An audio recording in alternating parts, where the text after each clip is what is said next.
Welcome to Rise Diary. In today's video, we're going to tear apart the very foundation of every excuse you've ever made and leave nothing behind. No more excuses. Let that echo in your mind for a second. No more apologies for why your life isn't where it could be. No more rationalizations for mediocrity. No more comfort zones disguised as caution. This is where the story changes. This is where your life starts to bend to your will, not because it's easy, but because you're finally ready to face yourself. Fully, honestly, without a mask.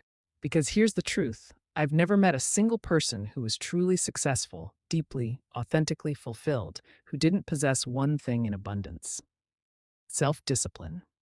Not talent, not luck, not connections. Discipline. Discipline is the thread that ties your actions to your potential. It's what shows up when your feelings don't. It's what pushes you forward when everything in your body screams for comfort. And in a world addicted to quick dopamine and faster gratification, discipline is the rarest form of rebellion. Let's get one thing straight. Your emotions are real, but they are not always right. Your emotions can lie to you. They can tempt you into delay, deceive you into complacency, and convince you that discomfort means danger. And if you let your life be controlled by your emotions, then your future is being piloted by a child who's terrified of hard things. Years ago, I learned that there are two types of people in this world. The first waits until they feel like it before they move. They wait for the perfect moment.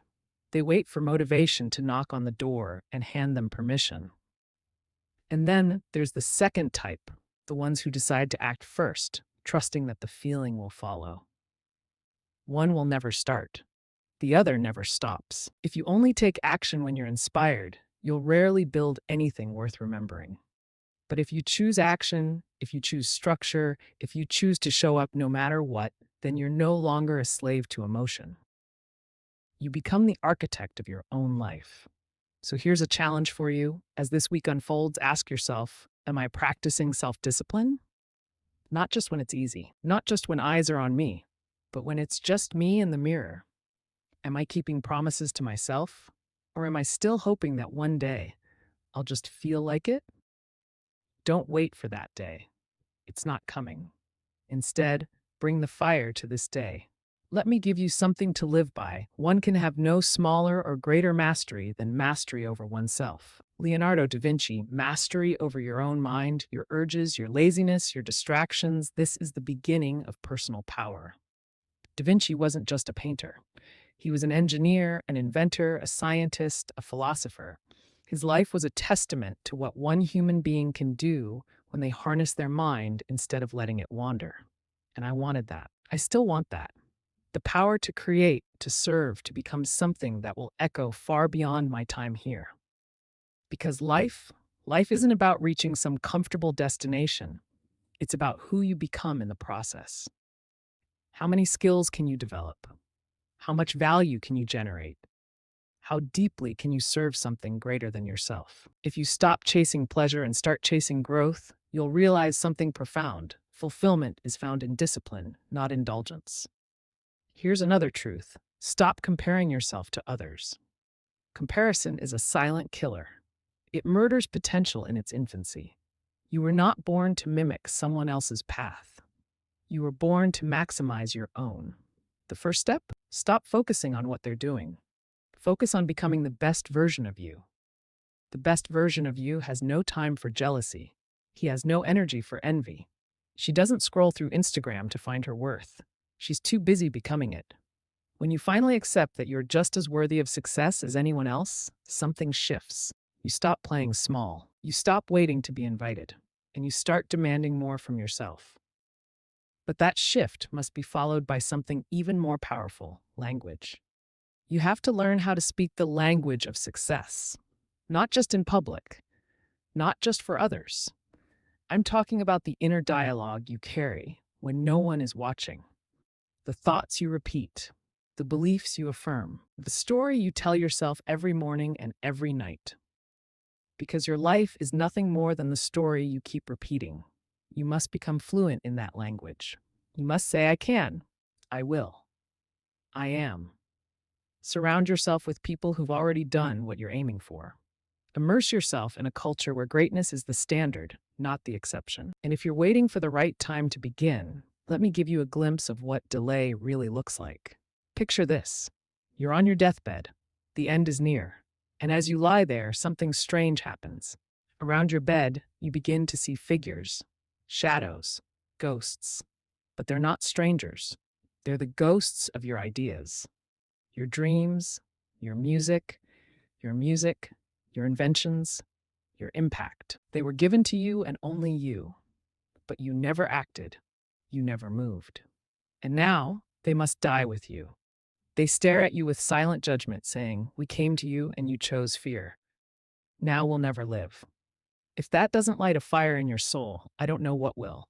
So I ask you, if you died today, what dreams would die with you? What stories? What books? What inventions? What conversations? What legacies? Don't let your greatest work rot in the soil of fear.